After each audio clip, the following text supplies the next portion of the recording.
ang South Korea nag-offer na ng siguradong 10 units na mga KF-21 Boramae fighter aircraft.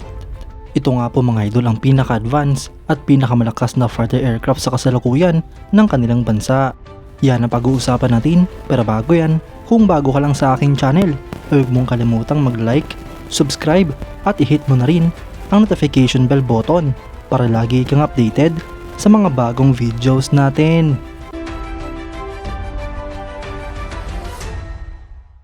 Opisyal na nga pong sinabi ng Korea Aerospace Industries na sila ay nag-offer ng 10 units ng KF-21 Block 1 Boramae fighter aircraft para sa Philippine Air Force. Ayon nga po sa mga reports, mas gusto nga raw po ng Philippine Air Force ang F-16 Block 70-72 Viper kumpara sa JAS 39 CRD ENF Gripen fighter aircraft. Ito nga raw po ay dahil sa iba't ibang dahilan kung bakit mas umaangat ang F-16 kumpara sa JAS 39 Gripen. Marami nga rin po ang naniniwala mga idol na kapag ang Philippine Air Force at DND ay pinili ang offer ng KAI o Korea Aerospace Industries na 10 KF-21 Boramae, ay pipiliin din ng Philippine Air Force ang F-16 Viper upang ma-meet nito ang kanyang requirement na 30 or more units na mga multi-role fighter aircrafts.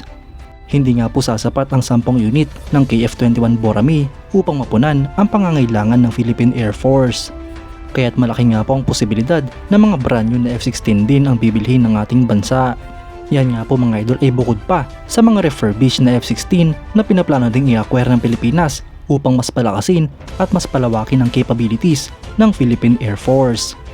Ang Korea Aerospace Industries KF-21 Boramae ay isang South Korean-led fighter aircraft na dinevelop sa isang programa na layunin mag-produce ng advanced multi-role fighter para sa South Korean at Indonesian Air Forces. Ang airframe nga po nito ay merong stealth technology na nag-feature tulad ng internal base at na-introduce din ito sa KF-21EX program. Ang KAI KF-21 Boramae ay ang second domestic fighter jet development program ng South Korea sunod sa FA-50.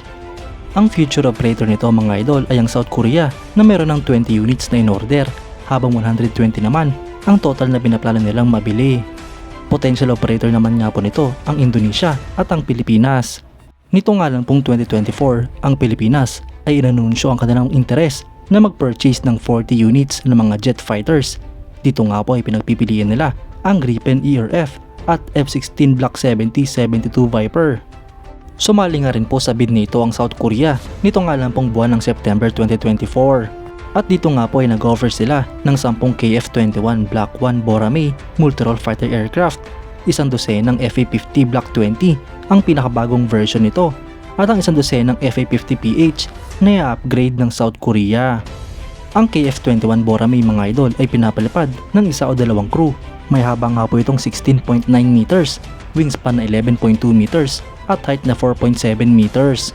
Meron nga rin po itong empty weight na 11,800 kilograms, gross weight 17,200 kilograms at maximum takeoff weight na 25,600 kilograms. Ang power plant nga po nito ay dalawang General Electric F414 GE400K. Ito nga po ay may maximum speed na 2,200 km per hour o Mach 1.81. May combat range na 1,000 km at ferry range na 2,900 km. Para naman nga po sa armament ay armado ito ng isang 20mm M61A1 Vulcan rotary cannon na may 480 rounds. Meron nga rin po itong 10 hard points na pwedeng lagyan ng iba't ibang klaseng missiles, bomba at iba pa. Ilang halimbawa na nga po dyan ang AIM-9X Sidewinder na air-to-air missiles, ang AGM-65 Maverick na air-to-surface missile at ang AGM-84 Harpoon na anti-ship missiles. Mga idol, maganda nga rin po ang offer ng South Korea at siguradong panalo din ang ating bansa dito dahil mas mura at mas advanced din ang mga eroplanong ino-offer ng kanilang bansa.